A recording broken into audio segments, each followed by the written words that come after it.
संगम नगरी प्रयागराज के सुभाष चौराहे पर आज बीजेपी के महानगर अध्यक्ष गणेश केसरवानी ने केक काटकर सीएम योगी का जन्मदिन मनाया। इस मौके पर पहुंचे बीजेपी कार्यकर्ता व बीजेपी अल्पसंख्यक कार्यकर्ताओं ने सीएम योगी के जन्मदिन पर केक काटकर एक दूसरे को बधाई दी और इस मौके पर बीजेपी के कार्यकर्ताओं ने एक दूसरे को केक खिलाया। साथ ही महानगर अध्यक्ष को हार पहनाया तो सीएम योगी की फोटो को केक खिलाया। Bharatiya Janata party civil line मंडल के तत्वाधान में पूज्य योगी आदित्यनाथ जी के जन्म दिवस समारोह को हम सब लोगों ने केक काट कर मनाया।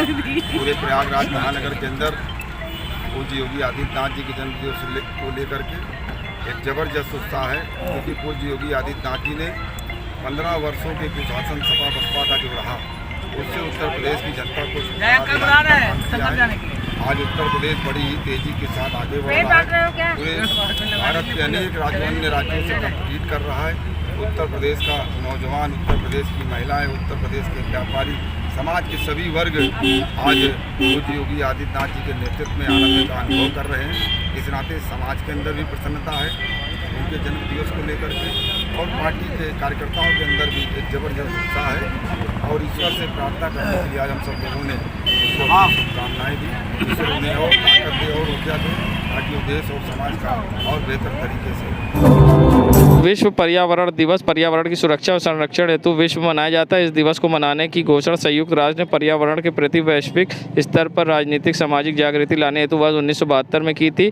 वहीं वन विभाग के कार्यालय के प्रांगण में भव्य सैंड आर्ट बनाकर और फेस पेंटिंग करके लोगों को पर्यावरण के प्रति जागरूक किया गया और पर्यावरण सुरक्षित रखने के लिए लोगों को संदेश दिया गया।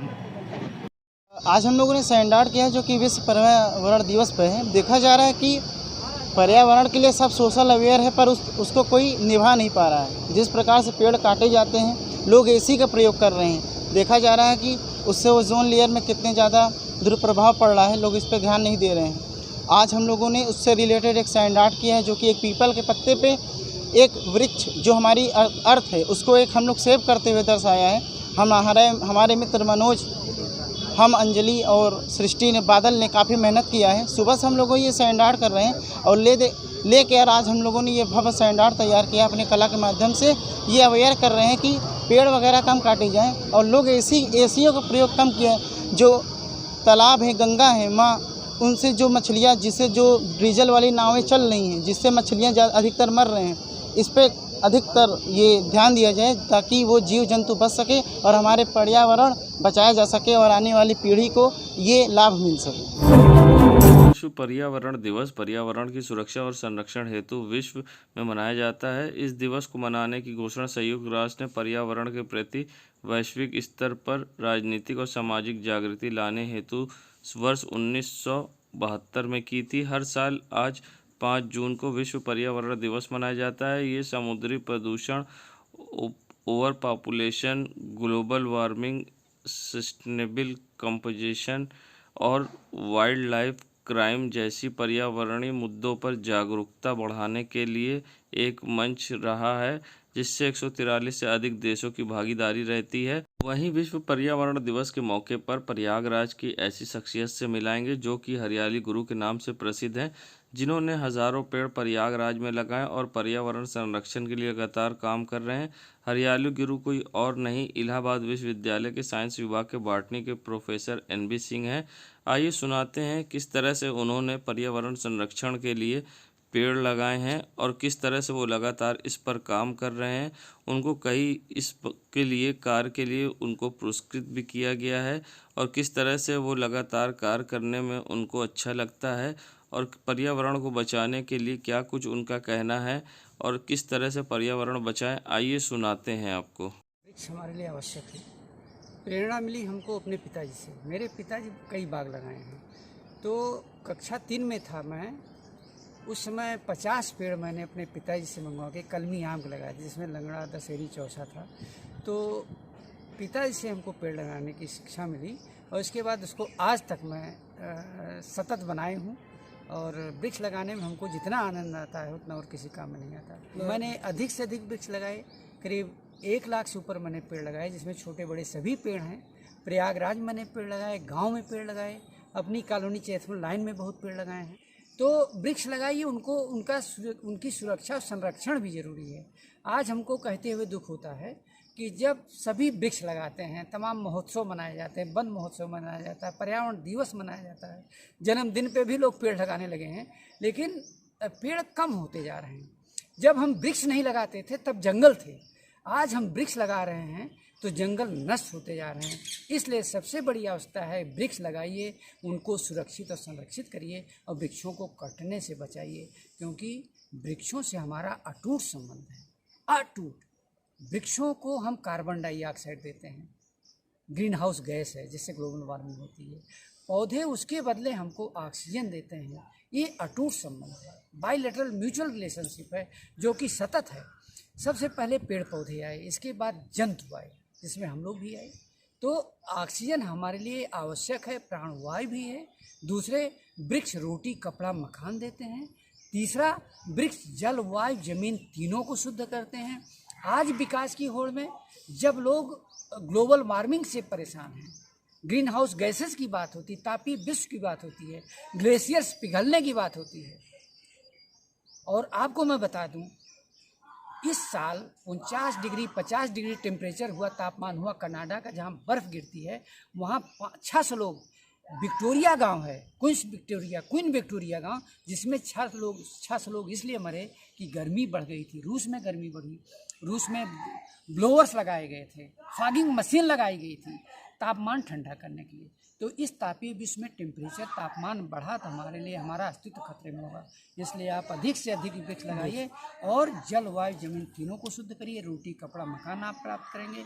वृक्ष 60 डिग्री तापमान कम करेंगे। आप एसी और कूलर की आवश्यकता को कम कर सकते हैं वृक्ष लगाए। बच्चों से सवाल करता हूं कि बच्चा पैदा होने पे सबसे पहले क्या लेता है जी? बच्चा सबसे पहले पैदा होता तो ऑक्सीजन लेता है, रोटी कपड़ा मकान स्टेटस नहीं देखता है। तो आप सोच सकते हैं, हमारे धार्मिक ग्रंथों में ये कहा गया, निर्जल व्रत रहिए, निराहार व्रत रहिए, लेकिन ऑक्सीजन के बिना कहीं नहीं लिखा कि आप ऑक्सीजन के बिना व्रत रहिए।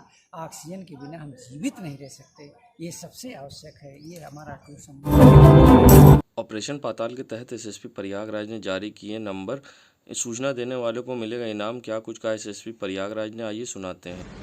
अवैध तमंचा, पिस्टल, कार्बाइन या कोई भी आग्नेयास्त्र, बम इत्यादि की सूचना, गोली बारूद का सूचना जो भी देगा, उसका नाम पता गोपनीय रखते हुए पुलिस कार्रवाई करेगी और बरामदगी होने पर, गिरफ्तारी होने पर फिर उसको गोपनीय रूप से बुला करके उसको नियमानुसार पुरस्कार देने की भी कार्रवाई अमल में लाई जाएगी। जिसको भी ये सूचना देनी हो वो 94 54 40 28 63 ये जो कंट्रोल रूम का नंबर है उस पर सूचना दे सकता है। इसके अलावा सटीक सूचना मेरे निजी नंबर 8941001786 इस पे भी व्हाट्सएप करके दी जा सकती है। सटीक सूचना जो भी देगा और उस पर कार्रवाई के बाद जो रिजल्ट आएगा उसके बाद उसको गोपनीय रूप से बुला करके उसको इनाम देने की भी कार्रवाई मेरे द्वारा अमल में लाई जाएगी। इन अभियान का ये रिजल्ट होगा कि तमाम गांव में तमाम लोगों के पास जो अवैध तमंचे पिस्टल हैं उसकी संख्या में गिरावट आएगी और ऐसे अपराधी समय रहते जेल भेजे जा सकेंगे ताकि वो उन अवैध असलहों से कोई अप्रिय घटना कारित न कर सकें। यही लक्ष्य है। पूर्व में जो घटनाएं हुई हैं पिछले 5 सालों में उनके आंकड़े निकलवाए जा रहे हैं, उसमें लिप्त अभियुक्तों के बारे में जानकारी जुटाई जा रही है ताकि वो दोबारा ऐसी घटना कारित न कर सकें और उनसे पूछताछ करके ये जानकारी हासिल की जाएगी कि वो बम, सुतली बम या देशी बम जहां भी बना था उसका स्रोत क्या है, कौन लोग बनाते हैं, कौन लोग परिवहन करते हैं, कितने में बेचते हैं, इन सब की भी जानकारियां जुटाई जा रही हैं। ये सारी कार्रवाइयां ऑपरेशन पाताल के ही तहत की जा रही हैं और ये अभियान अभी भी प्रयागराज पुलिस जारी रखे हुए है। आगे इसमें और भी अच्छे परिणाम आने की उम्मीद है। ऑनलाइन फ्रॉड करने वालों पर पुलिस सख्त कार्रवाई करेगी। अगर आप भी ऑनलाइन फ्रॉड करने वालों के जाल में फंस गए हैं तो परेशान ना हो, एसएसपी प्रयागराज के कार्यालय जाएं या कंट्रोल रूम के दिए गए नंबर पर कॉल करें, जिससे आपकी समस्या का फौरन होगा निराकरण। एसएसपी प्रयागराज ने क्या कुछ कहा है इस पूरे मामले पर, आइए सुनाते हैं आपको। फ्रॉड कॉल्स आपके पास आते हैं साइबर क्रिमिनल्स के द्वारा या फ्रॉडस्टर्स के द्वारा, जो प्रयागराज में या प्रयागराज के बाहर या उत्तर प्रदेश के बाहर किसी भी ज़िले में किसी प्रदेश में बैठ करके और अपनी काली करतूतों से भोले भाले लोगों को ठगने का काम कर रहे हैं, तो ऐसे में आप झिझक ना करें, संकोच ना करें, एसएसपी प्रयागराज के कार्यालय में आएँ या 94 54 40 28 63 ये जो ज़िला कंट्रोल रूम का नंबर है उस पर कॉल करें, आपकी यथासंभव मदद की जाएगी। यदि आप प्रयागराज के निवासी हैं और इस तरह की कॉल्स आपको आती हैं तो बेझिझक बेसंकोच आप हमारे एसएसपी ऑफिस में आएँ, आपकी समस्या सुनी जाएगी और उसका निराकरण किया जाएगा, मुकदमा भी दर्ज किया जाएगा और ऐसे अपराधियों की गिरफ्तारी के लिए हमारी टीमें काम करेंगी और आपको न्याय दिलाया जाएगा। यदि पैसा आपका गया है तो पैसा भी दिलाने का काम प्रयागराज पुलिस करेगी। लेकिन यदि ऐसे लोगों का निवास स्थान कहीं और जगह है, मिसाल के तौर पे गाजियाबाद, नोएडा, लखनऊ कहीं और के रहने वाले हैं, तो आप अपने ज़िले की पुलिस को संपर्क करें, वहाँ पे कार्रवाई की जाएगी। लेकिन अगर पीड़ित व्यक्ति या जिससे ठगी का प्रयास किया जा रहा है वो हमारे प्रयागराज ज़िले के हैं, तो बिना समय गंवाए वो हमारे पुलिस कार्यालय में आ सकते हैं, आपकी समस्या दर्ज की जाएगी और उसका समाधान किया जाएगा। ऐसे चीटर से, ठगों से, फ्रॉडस्टर से, साइबर क्रिमिनल से सावधान रहें, सावधानी ही बचाव है। जय हिंद। नगरी प्रयागराज में जहां विद्युत आपूर्ति ठप होने से कल रात से पूरी तरह से लोग परेशान हैं और लोगों के जीवन अस्त व्यस्त हो गए हैं। जहां करेली पावर हाउस पर लोगों की भीड़ लगी हुई है। ऐसे में पावर हाउस बंद करके लोग गायब दिखाई दिए। लोग यहां पर खटखटाते रहे, आवाज़ देते रहे, मगर कोई निकलकर जवाब देने वाला दिखाई नहीं दिया।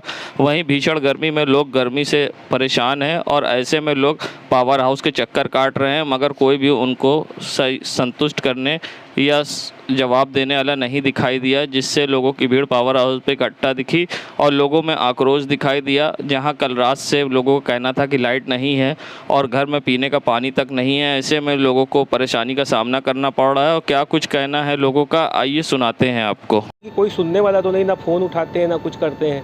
फ़ोन मिलाया जाता तो फ़ोन कुछ बस इंगेज बताएगा, फ़ोन ही नहीं उठाया जाता। कोई नहीं है, ताला लगा है, कहाँ कोई दिखाई पड़ रहा है? देख लीजिए, आपके सामने है। अरे कल से नहीं आ रही है, कल 4 बजे से गई है। समीर अग्रवाल नाम है, भावापुर। यहाँ कल से लाइट नहीं आई है और लाइट ना आने की वजह से ना तो पानी है ना कोई सुविधा है और गर्मी में इन्वर्टर भी काम करना बंद कर चुके हैं। कल रात से 6 बजे से बंद है, तो अभी तक कोई जवाब देने वाला नहीं है, कोई भी नहीं है। आप खुद देख रहे हैं यहाँ पे। मेरा नाम सैयद असाब पंजतन। नगरी प्रयागराज में विश्व पर्यावरण दिवस पर प्रयागराज पुलिस द्वारा अभियान चलाया गया है, जिसमें एडीजी जोन प्रयागराज प्रेम प्रकाश द्वारा इंजन ऑफ इनिशिएटिव अभियान को शुरुआत की गई है, जिसके तहत पर्यावरण को स्वच्छ रखने के लिए किस तरह से अभियान चलाया गया है। साथ उन्होंने कहा कि विश्व पर्यावरण दिवस मनाते हुए आज 50 साल हो गए। इसके तहत किस तरह से पर्यावरण को स्वच्छ रखना है और क्या कुछ कहना है उनका जनता से, आइए सुनाते हैं आप। अभी हम जुड़ रहे हैं इंजन ऑफ इनिशिएटिव से, क्योंकि अवसर है वर्ल्ड एनवायरनमेंट डे का और विश्व पर्यावरण दिवस, जिसके आज मनाते हुए हमें 50 वर्ष होने जा रहे हैं। और स्टॉकहोम में इसके लिए जब आयोजन शुरू हुआ था तो लक्ष्य रखे गए थे कि हम पर्यावरण को अच्छा बनाएंगे। इसके लिए बेहतर एनवायरनमेंट के लिए ये ज़रूरी है कि हम किसी भी प्रकार के जो बायो फ्यूल्स हैं उनका कंजम्पशन है उसको कम करें। इंजन ऑफ इनिशिएटिव से आपके चौराहे पर जब भी आप खड़े होते हैं वहाँ रेड लाइट सिग्नल पर आपको रुकना है, तो उसके लिए आप अपने इंजन को ऑफ कर सकते हैं। इससे जो इंजन से निकलने वाली गर्मी है वो काफ़ी कम हो जाएगी और ये ग्लोबल वार्मिंग के रूप में आपके सामने आती है, जिससे सारा क्लाइमेट गड़बड़ा जाता है। और हमें विश्व पर्यावरण दिवस पर ये प्लेस लेना चाहिए कि हम इससे जुड़ेंगे और इंजन ऑफ इनिशिएटिव को सफल बनाएंगे। 50 वर्षों की जो अभी तक की मेहनत हुई है, इससे काफ़ी पर्यावरण में सुधार हुआ है। तो आइए, जो आपका थीम है वन अर्थ ओनली, केवल एक ही पृथ्वी है और ये हमारी धरोहर है, हमें इसे बचाना है अपने आने वाले संतानों के लिए। बताते चले उन्होंने एक ही पृथ्वी अभियान से लोगों को जुड़ने की अपील भी की।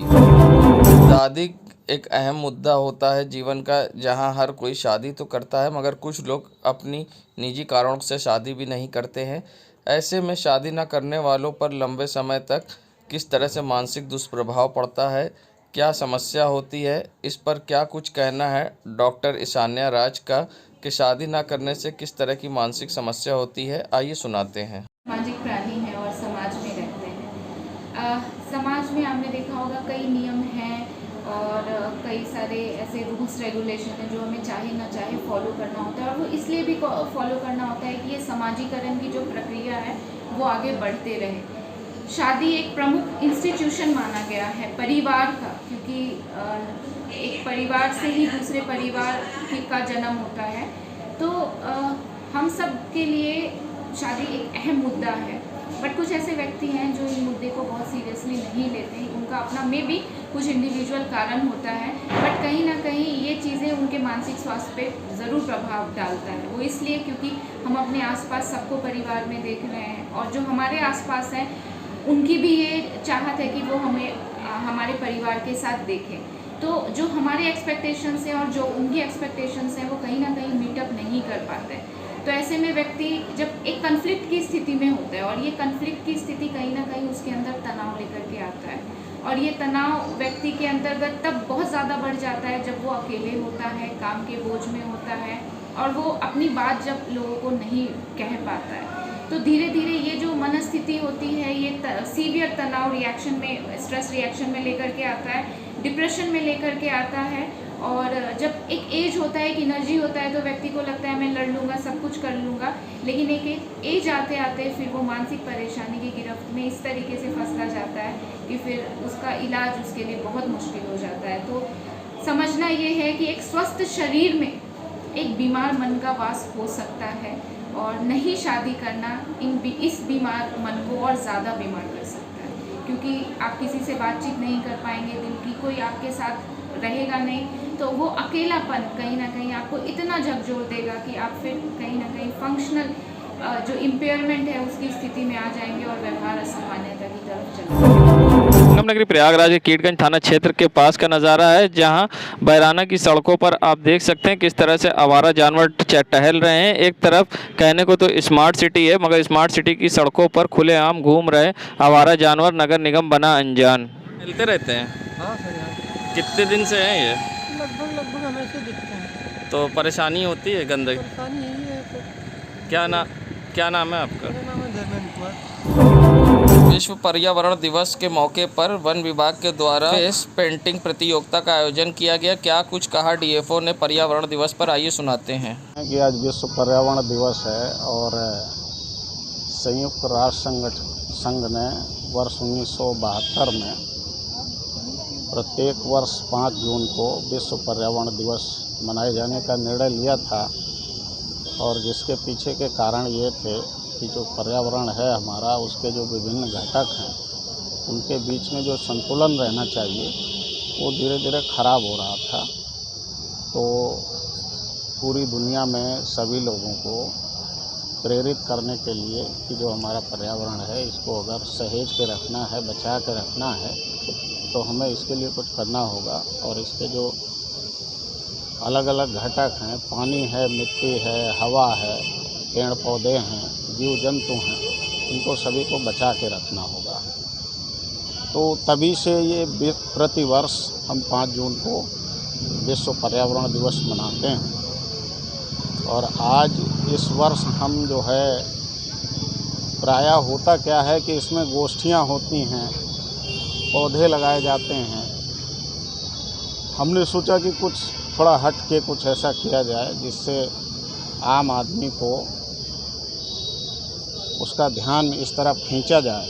पेड़ है जो पूरी पृथ्वी को अपने हाथों में सहेजे हुए है, जिससे एक ये संदेश दे रहा है कि भाई इस धरती को हम सब लोग संभाल के रखें। और आगे अगर हम लोग चाहते हैं कि हमारे जो पीढ़ियां हैं उन्हें एक अच्छा पर्यावरण, अच्छी आबो हवा मिले, तो उसके लिए हमें सोचना नगरी प्रयागराज की ये सड़कों का नज़ारा है। कहने को तो स्मार्ट सिटी है और स्मार्ट सिटी की सड़कों पर आवारा पशु और गाड़ियां एक साथ चलती हैं। आप देख सकते हैं ये नज़ारा है केपी ग्राउंड के पास का, जहां आप देख सकते हैं बस और गाड़ियां और भैंस एक साथ सड़कों पर चल रही हैं। ये सीएम योगी की स्मार्ट सिटी प्रयागराज का नज़ारा है, जहां भैंस और गाड़ी एक साथ सड़क पर चलती हैं, जिससे किसी समय भी दुर्घटना हो सकती है। नगर निगम बना अनजान, सीएम योगी के आदेश की हो रही है अवहेलना।